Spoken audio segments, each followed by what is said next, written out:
Dear national dads, maybe I'm a disrespectful rebel, but I'm pretty intelligent, at least when it comes to down-to-earth economics. So when I see that something is logically impossible, it usually is.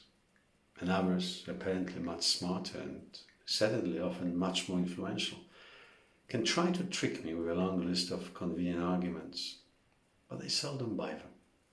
Yes, dear national dads, I'm talking about your future, and it's not sustainable at all. The mathematics simply do not work. When calculated worldwide, you are already substantially above 300% of the global GDP, and you keep growing, especially now with all the medical and social bills coming from the coronavirus. It's only possible because somehow you are still trusted by the investment capital as a safe way to save and to earn interest. I have no clue why, as it would take hundreds of years for most of the Western economies to repay you with a hard cash.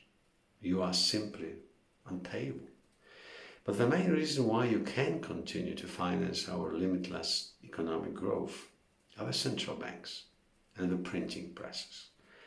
It's a kind of public monetary secret that they actually print money as a policy, helping our national governments to meet the growing obligations.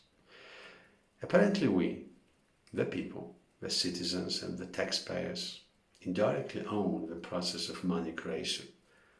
So we spend it. And every time we believe that an insufficient amount of money enters our life, we vote for those who promise to print more.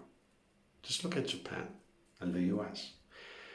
So perhaps the question we need to ask ourselves now, as we try to discover our new post-pandemic economic life, is what will happen to our global pile of national debts?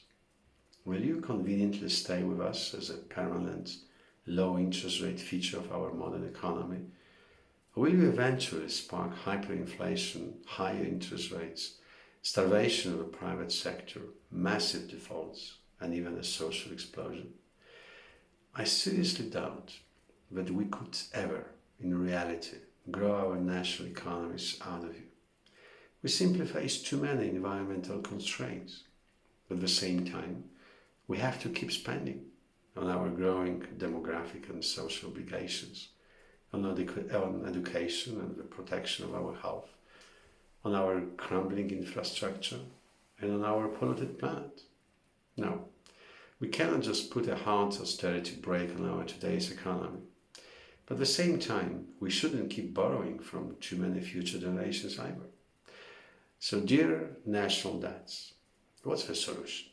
Do we only have a choice between your unlimited growth, breaking all modern monetary theories, and your massive global crash? I truly believe that there is a third way, although radical beyond any classic economics. It's time for an augmented fiscal reality, supported by a virtual monetary policy. Just imagine when one night our central bank prints enough digital money to buy new government bonds with a value equal to all outstanding governmental debts, local and foreign. Just imagine that our government immediately invests all this new money in a special intergenerational wealth fund to buy back all its debt, but slowly, over time, with no immediate inflationary pressure. Just imagine that our manager of this new wealth fund immediately hedges all future foreign currency exchange risks with some smart derivative contracts. Just imagine that our central bank deletes all these new sovereign bonds from its balance sheet. And everything over one night, digital ashes to digital ashes, and monetary dust to monetary dust. Next morning, we wake up and we find out that our central bank just treated you, our national debt, with a cancellation virus. The amountings are gone, and our government is now basically debt-free. Are you ready to embrace my idea of a new debt cycle with no short-term economic calamity? Are you ready to feel fearless again about our unpredictable and expensive future. This is our whatever it takes moment, and the money machine can save us.